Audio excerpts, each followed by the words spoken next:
Hello students. तो देखिए, last lecture में हमने अपने चैप्टर थर्मोडायनामिक्स में बात की थी अबाउट किसके बारे में। हमने साइक्लिक प्रोसेस के बारे में बात की थी। ठीक है, कि साइक्लिक प्रोसेस में होता क्या है। साइक्लिक प्रोसेस के लिए इनिशियल पोजीशन और फाइनल पोजीशन क्या होती है, सेम होती है। ठीक है, इसलिए हर एक स्टेट फंक्शन की वैल्यू क्या होती है, उसके लिए जीरो होती है। ठीक है, डेल्टा यू हो या फिर डेल्टा एच हो, उसकी वैल्यू क्या होती है, आपके पास जीरो होती है। ठीक है, तो वर्क कैसे हम कैलकुलेट करते हैं, हीट कैसे हम कैलकुलेट करते हैं, ये सब हमने देख लिया था और हमने साइक्लिक प्रोसेस के ऊपर बेस्ड कुछ न्यूमेरिकल्स कर लिए थे। चलिए आज हम वहीं से आगे स्टार्ट करते हैं। आज हम एक और डिफरेंट टाइप के प्रोसेस के बारे में बात करते हैं, जिसे हम बोलते हैं पॉलीट्रोपिक प्रोसेस। क्या बोलते हैं? Polytropic process. ये एक थोड़ा सा डिफरेंट प्रोसेस होता है, ये दिखता नहीं है क्वेश्चन में। हम आइसोबैरिक, आइसोकोरिक या आइसोथर्मल के बारे में ही सोचते रहते हैं और पॉलीट्रोपिक के बारे में सोच ही नहीं पाते हैं, इसलिए ये थोड़ा सा इम्पोर्टेंट हो जाता है। तो हमें इसके ऊपर भी ध्यान देना पड़ता है। ठीक है, तो स्टार्ट करते हैं। पॉलीट्रोपिक प्रोसेस क्या होता है? पॉलीट्रोपिक प्रोसेस अगर हम बात करें, पॉलीट्रोपिक प्रोसेस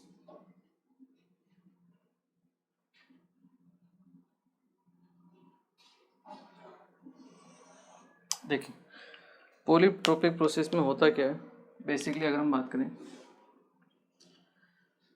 पॉलीट्रोपिक प्रोसेस, देखिए जैसे P बराबर आपका कांस्टेंट है, तो इसे हम क्या बोलते हैं, आपका आइसोबैरिक प्रोसेस। V बराबर कांस्टेंट है, इसे हम क्या बोलते हैं, आपका आइसोकोरिक प्रोसेस।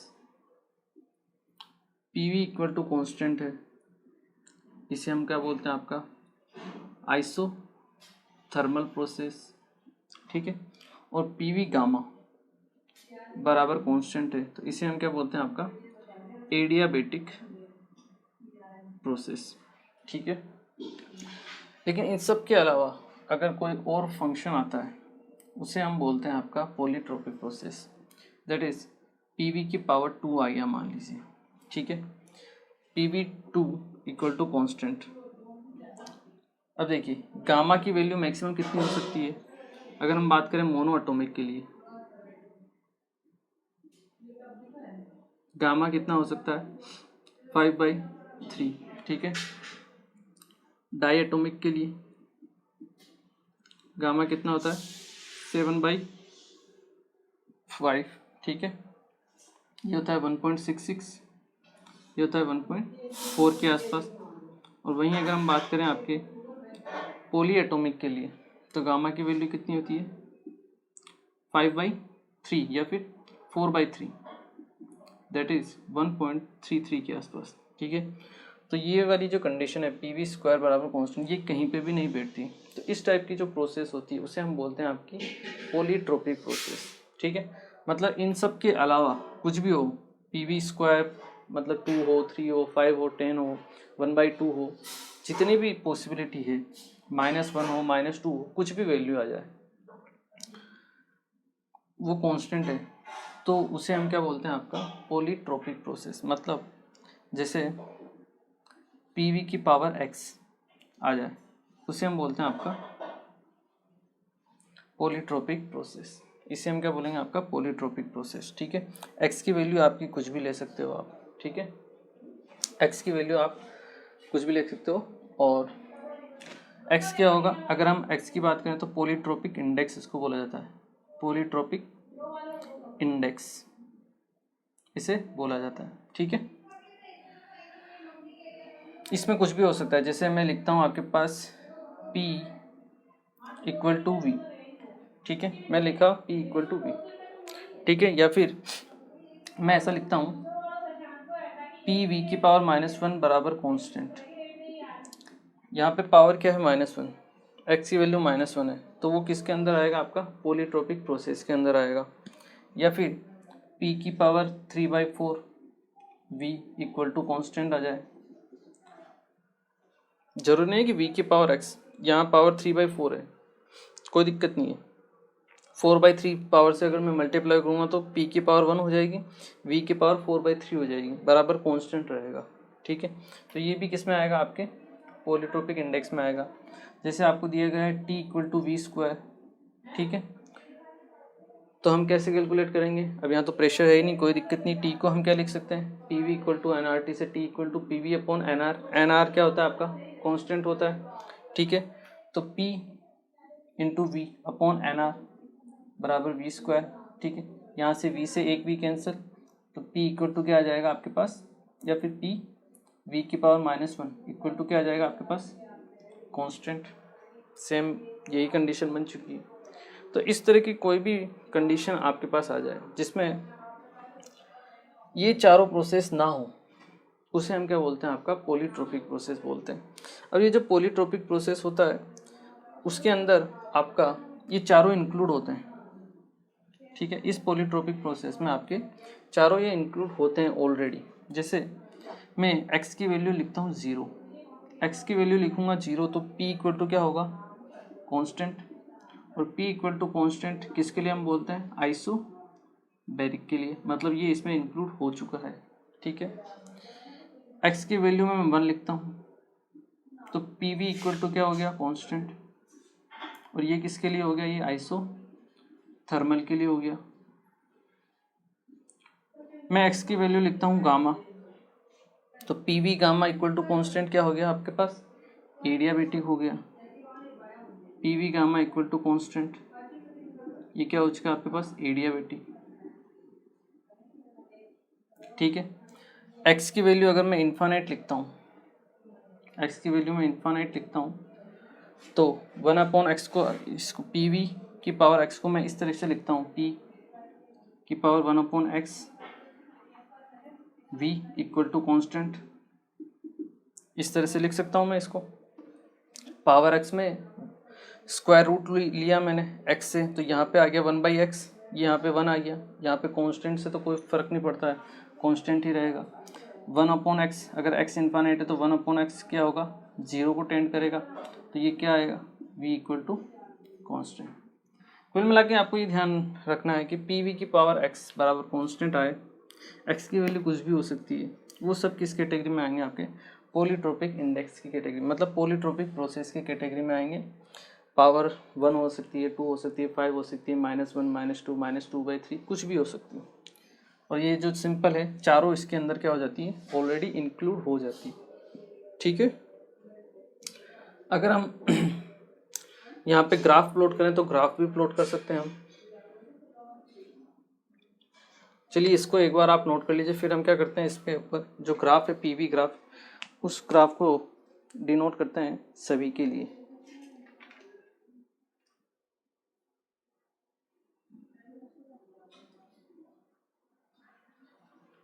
चलिए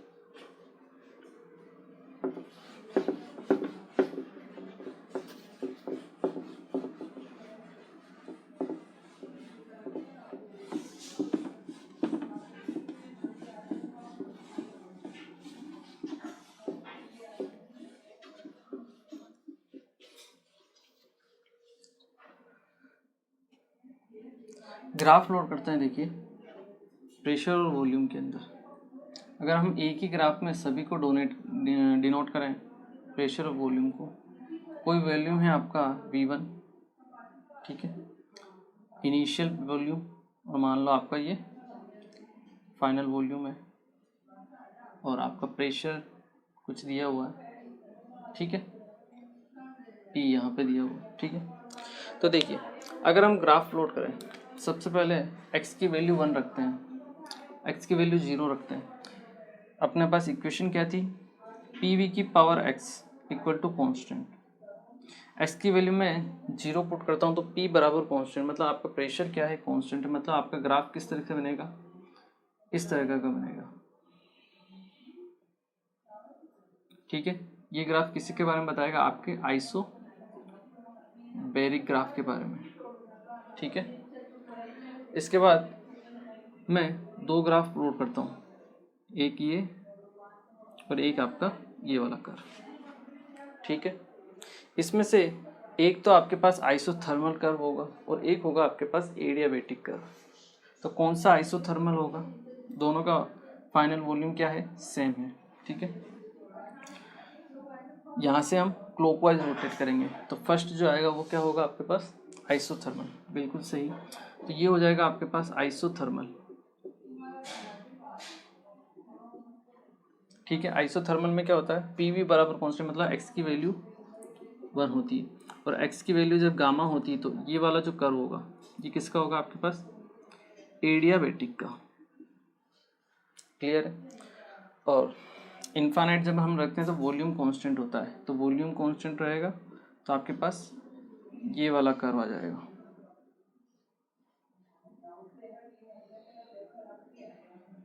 और ये कर्व किसके लिए रहेगा आपके पास, आइसोबैरिक कर्व। ठीक है, तो एक ही कर्व में हम क्या कर सकते हैं, पीवी ग्राफ में चारों को हम शो कर सकते हैं। क्लियर है। यहाँ पे एक चीज़ है जो हम ध्यान रख सकते हैं, देखिए वो है वर्क डन। क्या है वर्क डन, अगर मैं आपको पूछूं वर्क डन सबसे ज़्यादा किसका होगा, आइसोबैरिक, आइसोथर्मल, एडियाबेटिक या फिर आइसोबैरिक के, तो वर्क डन हम कैसे निकालते हैं, एरिया अंडर कर। तो यहाँ पे सबसे ज़्यादा एरिया जो मुझे दिख रहा है वो दिख रहा है मुझे आइसोबैरिक का, क्योंकि आइसोबैरिक के लिए पूरा एरिया आएगा, तो इसी का वर्क डन क्या होगा, सबसे ज़्यादा होगा। बिल्कुल सही है। तो W of isobaric is greater than W of isothermal का सेकंड नंबर पे आ जाएगा। आइसोथर्मल इसका किससे ज़्यादा होगा, W एडियाबेटिक, और उसका सबसे ज़्यादा किसका होगा, W सबसे लास्ट में आइसोबैरिक। तो ये एरिया या फिर वर्क डन आप क्या कर सकते हो, कंपेयर कर सकते हो। अगर किसी भी गैस का इनिशियल वॉल्यूम से फाइनल वॉल्यूम तक एक्सपेंशन करवाया जाए, ठीक है, और करवाया जाए तो उसके लिए जो आपका वर्क डन होगा अगर हम कंपेयर करें तो आइसोबैरिक का सबसे ज़्यादा, फिर आइसोथर्मल, फिर एडियाबेटिक, और फिर लास्ट में क्या आएगा आपके पास, आइसोबैरिक करवाएगा। ठीक है, तो ये चीज़ें जो आपको ध्यान रखनी है। ये चारों कर्व तो हो गई। अब इनके अलावा कोई भी कर्व आता है आपके पास तो वो किसका कर्व होगा, वो होगा पॉलीट्रोपिक का कर्व। ठीक है, इन चारों के अलावा जहाँ पर 0, 1, गामा और आइसोबैरिक वैल्यू ना हो, तो सब आपकी उसके अलावा जो भी आएंगे इन चारों कर्व के अलावा वो सब क्या है, पॉलीट्रोपिक कर्व की कैटेगरी में आएंगे। क्लियर है। चलिए, पॉलीट्रोपिक के केस में हमें दो चीज़ें हैं जो फाइंड आउट करनी रहती है। एक तो होती है आपके पास मोलर हीट कैपेसिटी, और एक होता है वर्क डन, कि पॉलीट्रोपिक के केस में वर्क डन को कैसे कैलकुलेट किया जाता है। तो सबसे पहले हम कैलकुलेट करेंगे work done in polytropic process, उसके बाद हम बात करेंगे आपके पास मोलर हीट कैपेसिटी के बारे में। ठीक है, चलिए, तो सबसे पहले हम बात कर लेते हैं वर्क डन के बारे में। एक बार आप इसे नोट कर लीजिए।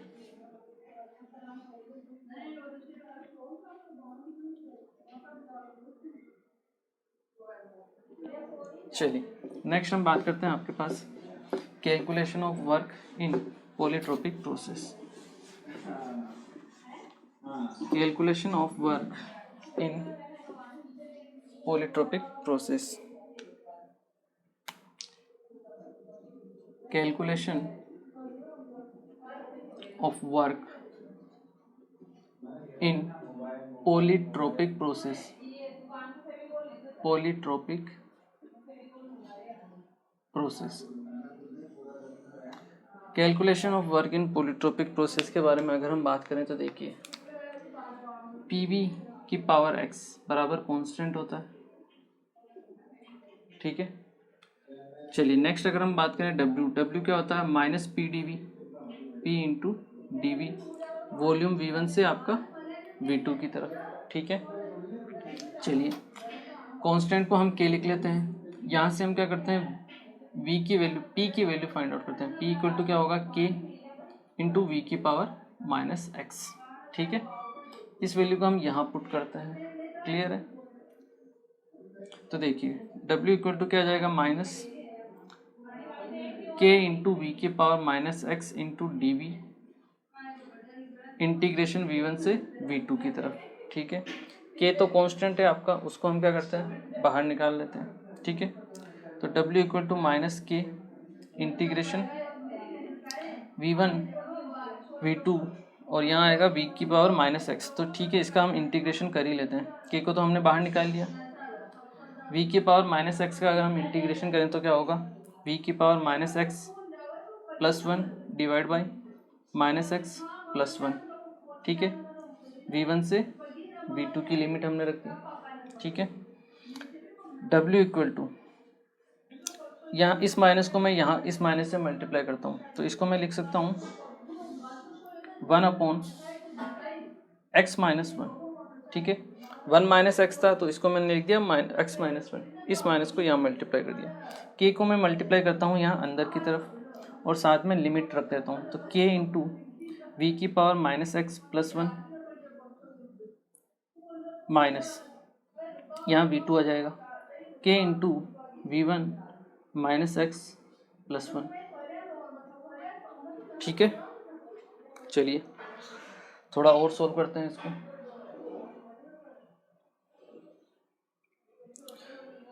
w equal to 1/x minus one, इसको मैं लिखता हूँ k इंटू वी टू की power minus X into V two minus k into V one की power minus X into V one. ठीक है, मैंने प्लस वन को अलग कर लिया। ठीक है, अब देखिए पी वी की पावर एक्स बराबर कॉन्स्टेंट आपके पास, और वहाँ से हमने निकाला p इक्वल टू के इंटू वी की पावर माइनस एक्स। p आपके पास क्या है, k इंटू वी की पावर माइनस एक्स। यहाँ से मैं p1 अगर लिखता हूँ तो मैं क्या लिख सकता हूँ, k इंटू वी वन की पावर माइनस एक्स लिख सकता हूँ, और अगर 2 लिखता हूँ p2 तो मैं क्या लिख सकता हूँ, k इंटू वी टू की पावर माइनस एक्स। ठीक है, तो ये जो value k into V two की पावर माइनस एक्स, यहाँ मैं इसको रिप्लेस करता हूँ और यहाँ मैं इसे रिप्लेस करता हूँ, तो मैं w इक्वल टू क्या लिख सकता हूँ, 1/x माइनस वन, यहाँ लिखता हूँ मैं p2 into V two minus p1 into V one. तो हमारे पास फॉर्मूला आ चुका है वर्क डन का किसी भी पॉलीट्रोपिक प्रोसेस के लिए, p2v2 minus p1 v1 divide by क्या होगा आपके पास x माइनस वन। ये सेम फॉर्मूला हमने reversible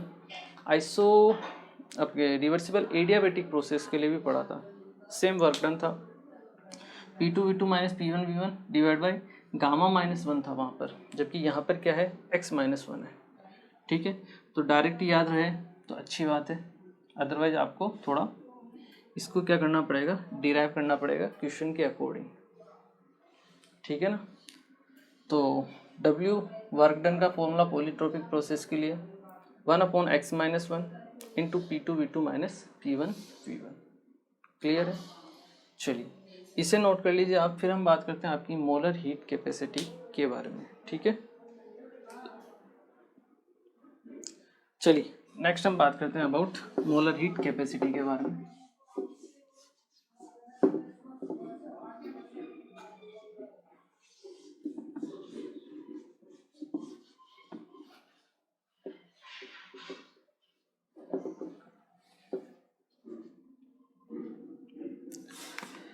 calculation of molar heat capacity.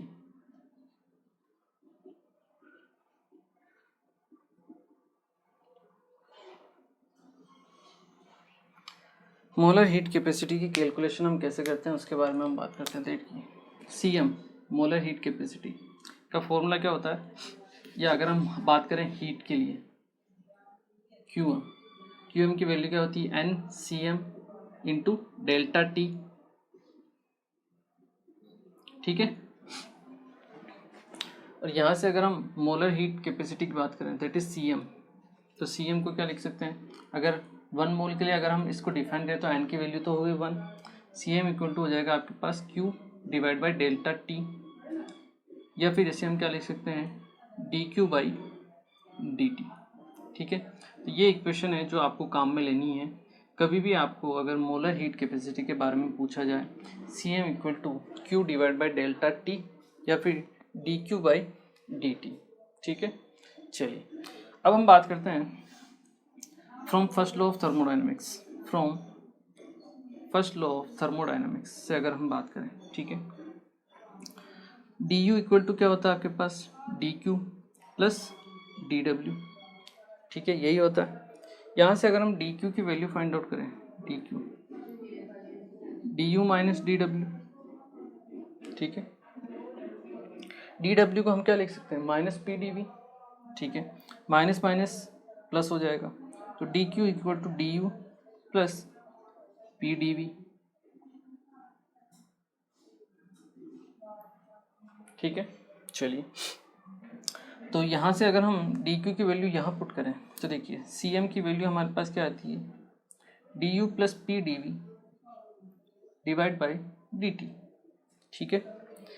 दोनों को हम क्या करते हैं, अलग अलग कर देते हैं, तो हमारे पास सी एम की वैल्यू आती है D U by D T plus P D V by D T, ठीक है। चलिए, डी यू की वैल्यू क्या होती है, N C V into delta T या डी टी हम लिख सकते हैं। तो सी एम को हम क्या लिख सकते हैं, यहाँ पे एन, और एन की वैल्यू क्या है, 1 है, 1 मोल के लिए, तो C V into D T divide by D T plus P D V divide by D T, ठीक है। चलिए, यहाँ से हम आगे बढ़ते हैं। देखो अभी तो डेरिवेशन हो रहा है, जो फाइनल फॉर्म आएगी आपको वही ध्यान रखना है, ठीक है ना। सी एम इक्वल टू क्या हो जाएगा आपके पास, C V plus P into D V by D T, ठीक है, ये इक्वेशन आई आपके पास। अब हमें निकालना है V D V by D T की वैल्यू, ठीक है। तो हम इक्वेशन काम में लेते हैं पॉलीट्रोपिक प्रोसेस के लिए, पी वी की पावर एक्स बराबर क्या होता है, कांस्टेंट, ठीक है। अब यहाँ पे वॉल्यूम और टेम्परेचर है, तो यहाँ प्रेशर को मुझे हटाना पड़ेगा और वॉल्यूम को लाना पड़ेगा और टेम्परेचर को लाना पड़ेगा। तो P V equal to N R T होता है, तो पी की जगह मैं क्या लिख सकता हूँ, N R T upon V into V की पावर एक्स बराबर सम कांस्टेंट, ठीक है। एन कांस्टेंट आर कांस्टेंट दोनों को मैंने इसमें इस कांस्टेंट में शामिल कर लिया, तो ये बनता है आपके पास टी इंटू वी की पावर, ऊपर एक्स है तो एक्स नीचे -1, ठीक है, इक्वल टू सम कांस्टेंट के। क्लियर है। चलिए, अब हम करते हैं इसका डिफरेंशिएशन। फर्स्ट कांस्टेंट रखा हमने टी, वी की पावर x-1 का डिफरेंशिएशन किया, क्या होगा आपके पास, x-1 इंटू वी की power x-2 into D V plus second constant v की पावर x-1 कांस्टेंट, और t का डिफरेंशिएशन हो जाएगा dt, ठीक है, और जो कांस्टेंट है उसका डिफरेंशिएशन होगा 0। क्लियर है। चलिए, t into x-1 into V की power x-2 into D V equal to minus V की power x-1 into D T. यहाँ से अगर हम D V by D T की वैल्यू निकालें तो D V by D T की वैल्यू हमारे पास क्या आती है, माइनस वी की power x-1 upon T into x-1 into V की पावर x-2, ठीक है। चलिए, इक्वल टू, अब देखिए v की पावर x-1 है, यहाँ पे v की पावर x-2, इसको मैं ऊपर की तरफ लेता हूँ तो प्लस एक्स से माइनस एक्स कैंसिल हो जाएगा, यहाँ +1 है, ये -1 -2 ऊपर आएगा तो +2 हो जाएगा, तो 2 -1 1 बचेगा, मतलब यहाँ बचेगा v डिवाइड बाई, यहाँ पे मैं एक माइनस है इसको मैं इधर मल्टीप्लाई कर देता हूँ, तो x-1 को मैं क्या करता हूँ 1 - x में बदल देता हूँ, v अपॉन टी इंटू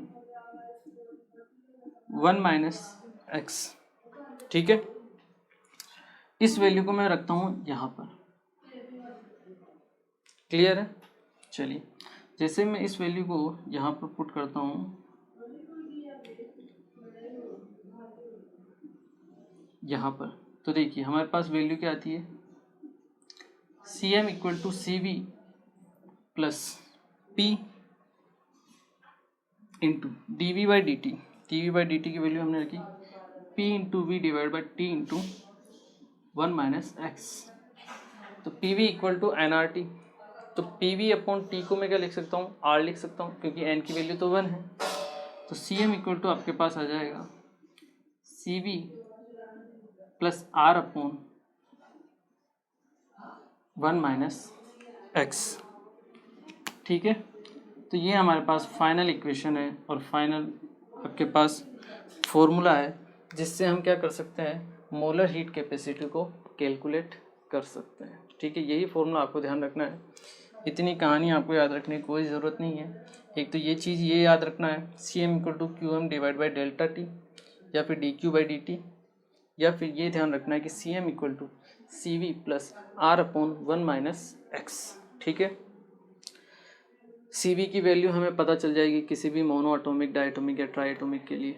ठीक है, R होता है, पॉलीट्रोपिक प्रोसेस होगा तो x की वैल्यू भी हमें पता चल जाएगी। जैसे क्वेश्चन दिया गया है आपको कि P डायरेक्टली प्रोपोर्शनल है V³ के।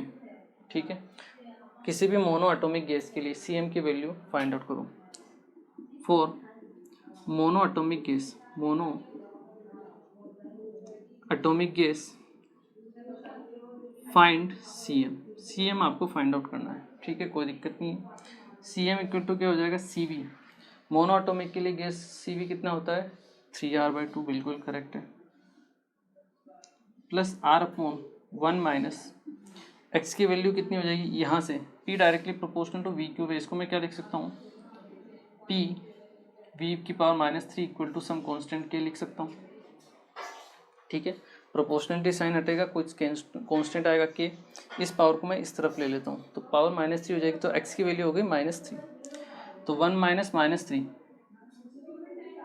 ठीक है, ये आ गया आपके पास 3R/2 प्लस R/4।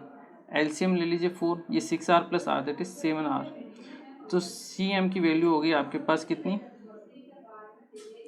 7R/4। इस तरह से आपको क्वेश्चंस मिल सकते हैं छोटे छोटे, जिनको आपको क्या करना पड़ता है, सोल्व करना पड़ता है। क्लियर है, आई होप क्लियर होगा। दो ही चीज़ें ध्यान रखनी है, एक ये ध्यान रखनी है और एक आपको ये फॉर्मूला ध्यान रखना है, CM = molar heat capacity = CV + R/1 - x। हो जाएगा याद। चलिए इसे नोट कीजिए, फिर हम क्वेश्चंस करते हैं इस चीज़ को जहाँ पे हम अप्लाई करते हैं। ठीक है ना, चलिए इसे एक बार आप नोट कीजिए। चलिए नेक्स्ट हम करते हैं कुछ क्वेश्चंस इससे रिलेटेड, ताकि आपकी थोड़ी प्रैक्टिस हो जाए।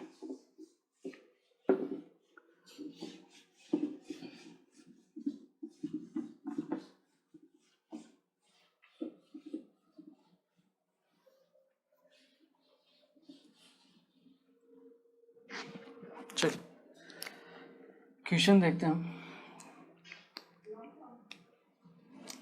For 5 mole of a monoatomic ideal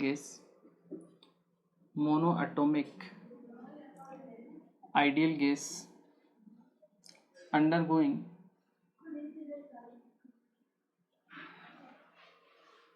a process in which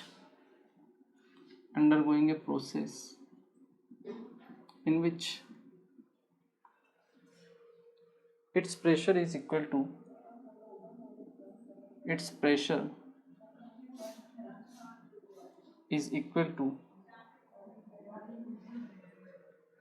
its volume। ठीक है, प्रेशर वॉल्यूम के बराबर दिया हुआ है। Calculate the heat required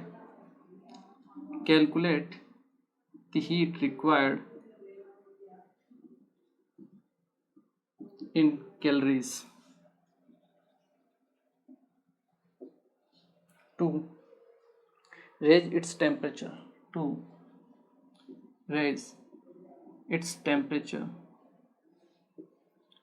from 300 Kelvin to 600 Kelvin। ठीक है, ये आपको दिया हुआ है। ठीक है, क्वेश्चन को आप ट्राई करना चाहते हो, पॉज करके ट्राई कर सकते हो। ठीक है, चलिए हम स्टार्ट करते हैं। For a 5 mole of a monoatomic gas, N की वैल्यू होगी आपके पास 5 मोल। ठीक है, मोनोएटॉमिक गैस जब भी आपको दे दिया जाए, मोनोएटॉमिक, डायएटॉमिक, ट्राइएटॉमिक, लिख लिया करो CV की वैल्यू डायरेक्ट कितनी होती है मोनोएटॉमिक के लिए, 3R/2।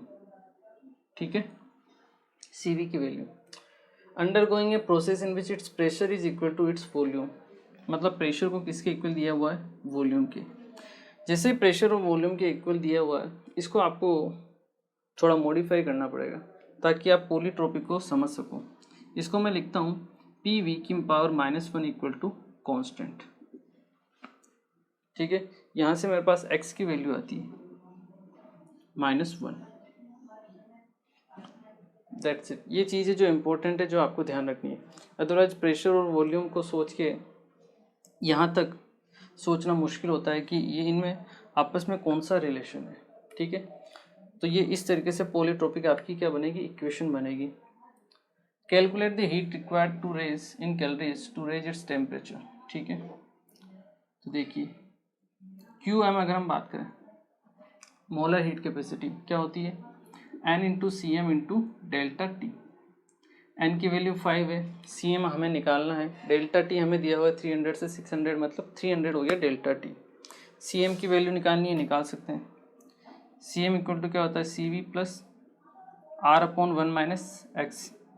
तो CM इक्वल टू CV कितना है, 3R/2 plus R divide by 1 -1, तो 1 + 1 हो जाएगा। R/2 3R/2 means 4R/2 that is 2R। तो CM की वैल्यू हो गई 2R। तो 5 into 2R into 300, 5 into 2 10 into 300 3000। और R की वैल्यू अगर हम 2 लेते हैं क्योंकि कैलोरीज में अपने को आंसर देना है, तो ये हो जाएगा 6000 कैलोरीज या फिर 6 किलो कैलोरीज। क्लियर है। जो इम्पोर्टेंट चीज़ है वो ये है, यहाँ पर ये आपको आइडेंटिफाई करना आना चाहिए कि हाँ ये पॉलीट्रोपिक का केस है। क्लियर है। चलिए इसे नोट कीजिए, फिर एक क्वेश्चन और करते हैं हम।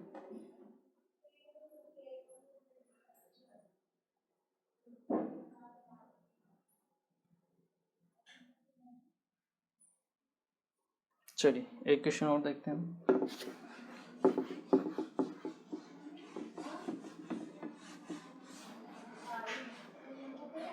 चलिए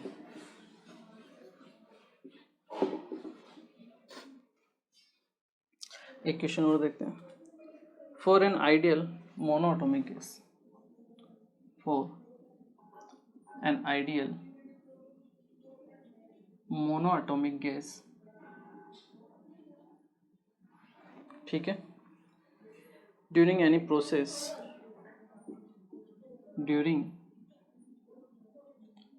any process T square is equal to V cube,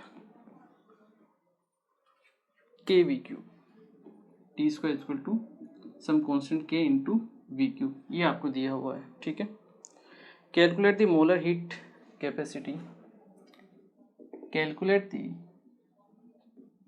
molar heat capacity, ये आपको फाइंड आउट करनी है ऑफ द गैस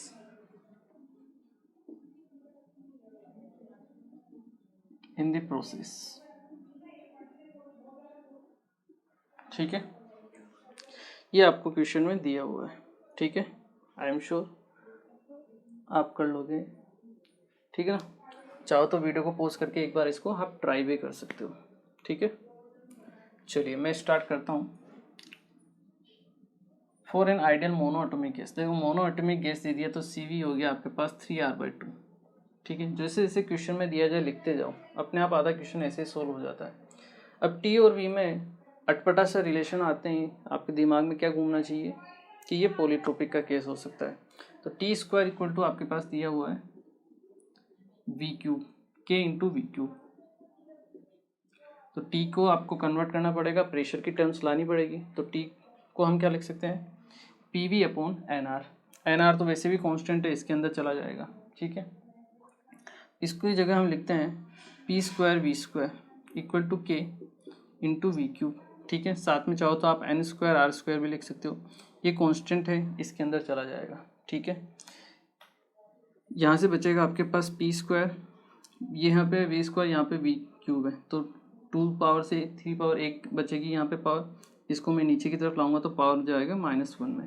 ठीक है, बराबर कांस्टेंट K हो गया आपके पास। ठीक है, रूट लेता हूँ तो PV की power 1/2 minus equal to some constant K।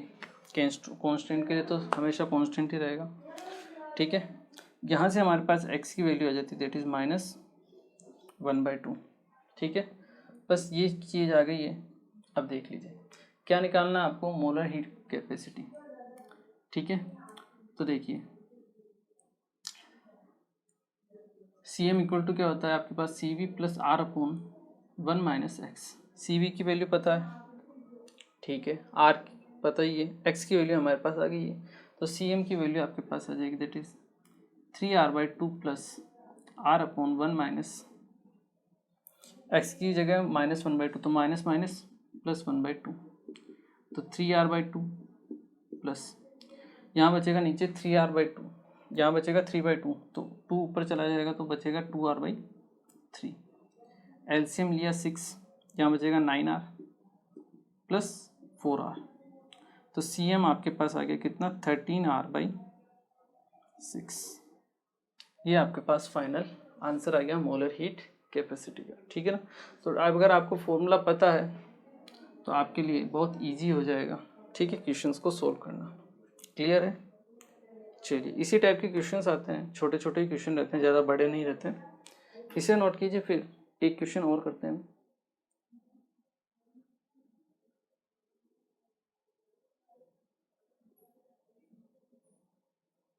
चलिए एक क्वेश्चन और देखते हैं हम।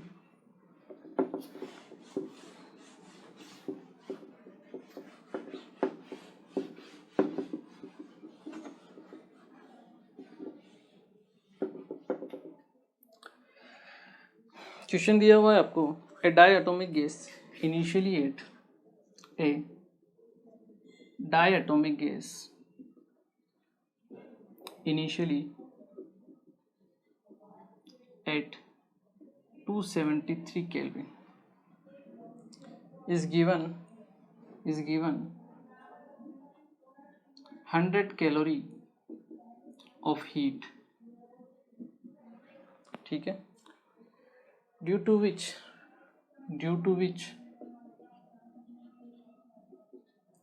system did 209 joule of work.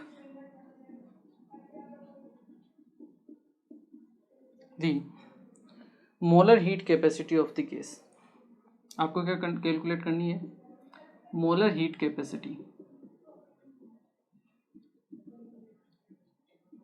of the gas in the process.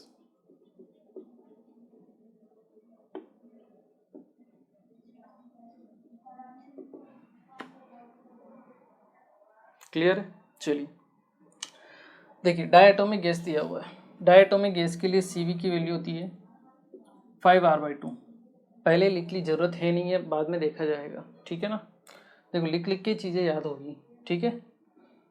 चलिए टेम्परेचर T इनिशियल आपको दिया हुआ है कितना, 273 kelvin, is given 100 calorie of heat, ठीक है, हीट दी हुई है सिस्टम को, ठीक है। मतलब Q की वैल्यू आपके पास आ गई 100 जूल, 100 कैलोरी, ठीक है। और हीट सप्लाई की है, मतलब Q का साइन क्या होगा, पॉजिटिव होगा, ठीक है।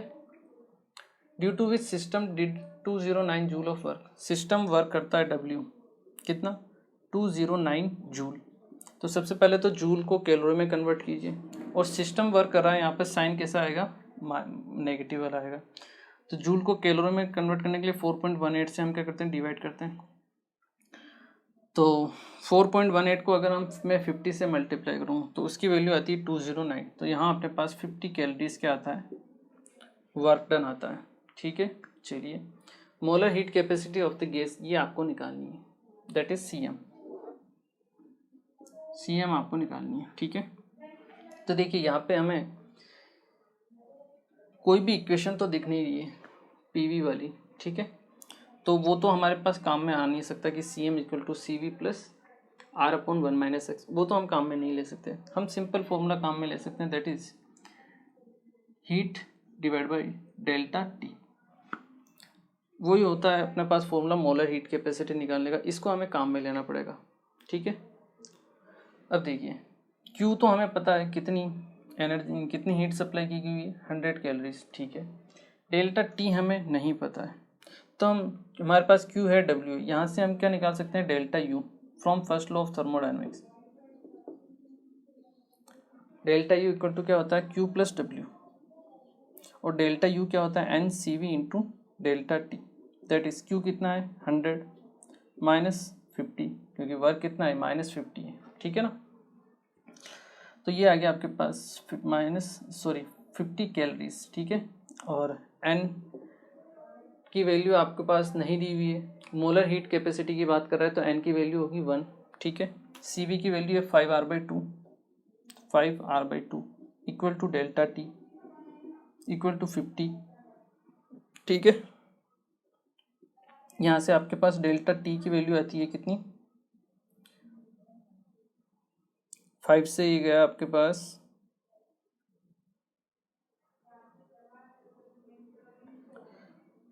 10 टाइम्स, ठीक है ना। तो डेल्टा टी आता है आपके पास 20,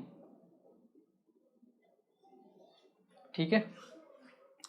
चलिए डेल्टा टी आ गया आपके पास 20 डिवाइड बाई आर, ये नहीं लिखा हमने, ठीक है ना। Delta T equal to 2 × 10 that is 20 divide by R, ठीक है। यहाँ पे हम वैल्यू पुट करेंगे C M equal to 100 divide by delta T कितना है 20/r, तो r को हम ऊपर मल्टीप्लाई कर देंगे, तो सी एम इक्वल टू अपने पास हो जाएगा 5r, और r की वैल्यू होती है 2, तो सी एम हो जाएगा आपके पास 10 कैलोरीज, ठीक है।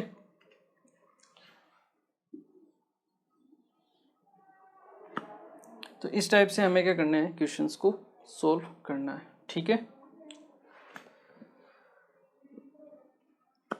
ओके चलिए, तो इस टाइप के क्वेश्चंस हैं जो थोड़े बहुत इजी रहते हैं।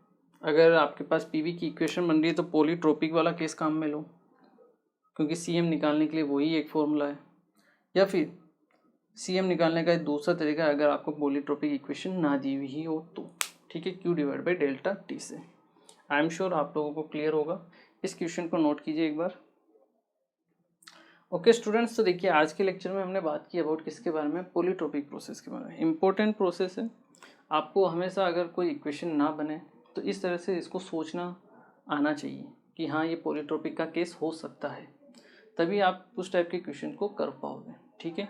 ईजी है, ज़्यादा टफ नहीं है, केवल 1-2 फॉर्मूले हैं जो आपको ध्यान रखना है। एक तो मोलर हीट कैपेसिटी का है, ठीक है, और वही आपका CM equal to CV plus R/1-x, और एक ये वाला फॉर्मूला है Q बाई डेल्टा टी का, ठीक है।